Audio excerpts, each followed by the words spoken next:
Hello guys, I hope आप सब अच्छे होंगे। जैसे कि आपने वीडियो का टाइटल देखा, फुल स्टैक वेब डेवलपमेंट का।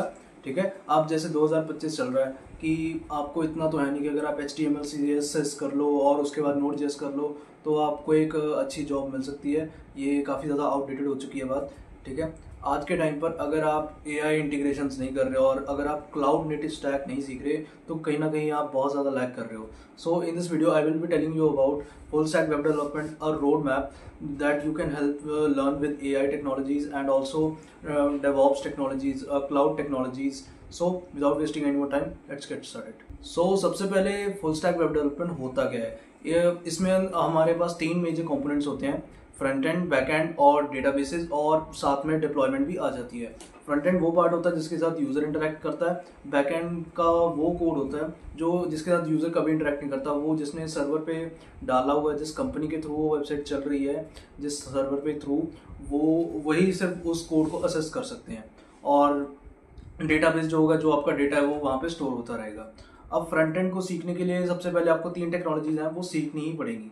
सबसे पहले HTML, फिर CSS, फिर जावास्क्रिप्ट। अब ये सीखने के बाद आपको एक जो फ्रंट एंड का फ्रेमवर्क है उस पर आपका टाइम इन्वेस्ट करना पड़ेगा।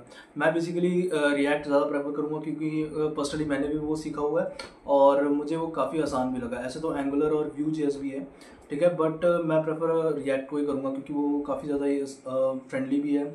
आप उसको काफ़ी अच्छे से सीख भी पाओगे, बट आपको उस पर अच्छा खासा टाइम इन्वेस्ट करना पड़ेगा। ठीक है, और रिएक्ट के साथ मैं आपको ये भी एडवाइस करूँगा कि आप एक CSS का फ्रेमवर्क भी सीख लेना, जैसे टेलविंड या फिर बूटस्ट्रैप। ठीक है, उसके बाद आपको इस पे एक प्रोजेक्ट बनाना पड़ेगा। ठीक है, आप या तो कोई वेदर ऐप बना सकते हो, ठीक है, या आप ChatGPT पे पूछ सकते हो कि यार I have learned front end up to this topic, can you please tell me which project I should make so that I can master my front end skills. ठीक है, ये सब करने के बाद आपको स्विच करना पड़ेगा बैकएंड पे। अब देखो, जैसे आपने रिएक्ट कर लिया है, जावास्क्रिप्ट में आपने कर लिया है, सो मैं ये प्रेफर नहीं करूंगा कि आप बैकएंड को पाइथन में करो। अब अगर आपको पाइथन आती है तो डेफिनेटली अगर आप स्विच करना चाहते हो तो आप कर सकते हो, बट मैं ये बिल्कुल रिकमेंड नहीं करूंगा कि अगर आपने JS कर ली है, क्योंकि JS एक ऐसी चीज़ है ना जो सिर्फ फुल स्टैक वेब डेवलपमेंट तक ही नहीं है, उसमें आप DS से भी कर सकते हो अगर आपके पास अच्छा रिसोर्सेज हो। ठीक है, अगर और बैकएंड के लिए आपको Node.js पे स्विच करना पड़ेगा सबसे पहले। अब ये बहुत मिथ होता है लोगों के दिमाग में कि Node.js के पीछे JS लिखा है, सो ये पक्का एक प्रोग्रामिंग लैंग्वेज होगी या CSS को कोई जावास्क्रिप्ट का कोई फ्रेमवर्क होगा। ठीक है, बट ऐसा बिल्कुल भी नहीं है। ठीक है, Node.js एक जावास्क्रिप्ट का ओपन सोर्स इन्वायरमेंट है जिसमें सिर्फ जावास्क्रिप्ट का कोड रन करता है। मतलब अगर आप VS कोड पे अपना प्रोजेक्ट बना रहे हो तो आप VS कोड के बाहर भी जावास्क्रिप्ट का कोड रन कर सकते हो अगर आपके लैपटॉप में Node.js इंस्टॉल्ड है। ठीक है, अब Node.js को करने के बाद आपको स्विच करना है एक्सप्रेस पे।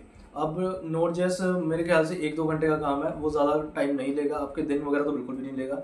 ठीक है, Express.js है, आपको उस पर अच्छा खासा टाइम इन्वेस्ट करना पड़ेगा क्योंकि उसी के अंदर आप सारी APIs अपनी बनाओगे। ठीक है, और अपने क्रॉस कनेक्शन प्लेटफॉर्म्स भी उसमें ही बिल्ड करोगे। सो वो बहुत इंपॉर्टेंट चीज़ है, इसलिए आपको अच्छा खासा टाइम उस पर इन्वेस्ट करना पड़ेगा।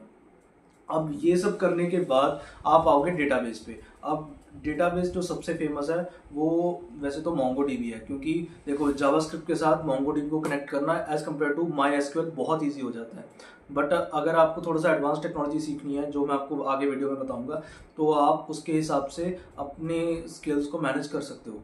ठीक है, अब जहाँ तक जो मैंने आपको बताया वो था, एक तो मैंने आपको बताया MongoDB, रिएक्ट, Node.js और Express.js। ये तो था मर्ज स्टैक जो हर कोई कर लेता है, क्योंकि इसकी शुरुआत 2015 में हुई थी जब मेन स्टैक इंट्रोड्यूस हुआ था। उसमें हम रिएक्ट नहीं पढ़ते थे, उसमें हमारे पास एंगुलर होता था, बाकी एक्सप्रेस, Node.js, MongoDB तो होते ही थे। 2020 में क्या हुआ, रिएक्ट इंट्रोड्यूस हुआ, वहाँ पे MongoDB, एक्सप्रेस, रिएक्ट और Node.js भी आ गई। बट आज के टाइम पर सिर्फ मान और मीन सीख के आप फुल स्टैक वेब डेवलपर नहीं बन सकते, आपको और भी सीखना पड़ेगा, जिसमें हमारे पास AI इंटीग्रेशन आ सकती हैं, हमारे डेवऑप्स आ जाते हैं, हमारे क्लाउड नेटिव स्टैक्स आ जाते हैं। अब उसके लिए आपको फ्रंट एंड में एक और फ्रेमवर्क जो नया इंट्रोड्यूस हुआ है आज के टाइम पर, वो है Next.js। वो आपको ज़रूर से सीखना पड़ेगा। सबसे पहले तो वो डायनामिक है, काफ़ी ज़्यादा स्केलेबल है, और उसमें AI रेडी APIs पहले से ही बनी हुई है। उसमें रिएक्ट भी यूज़ होता है, उसमें SSR भी यूज़ होता है। सो मतलब वो काफ़ी बढ़िया चीज़ है। मैं पर्सनली आपको ये रिकमेंड करूँगा, अगर आपने मर्ज स्टैक अभी ख़त्म कर रखा है, ठीक है, और आप इस वीडियो को आप देख रहे हो तो मैं आपको यही रिकमेंड करूंगा कि Next.js पे जल्दी से जल्दी अपनी पकड़ बना लो, वो बहुत ज़्यादा आपको हाईली पेड जॉब दिला सकता है।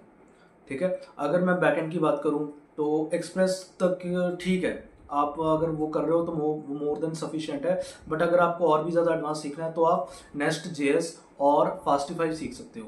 थोड़ा सा एक्सप्रेस से फास्टिफाई थोड़ा क्या कहते हैं फास्ट होता है, बट अगर आप एक्सप्रेस भी कर लेते हो तब भी मोर देन इनफ है।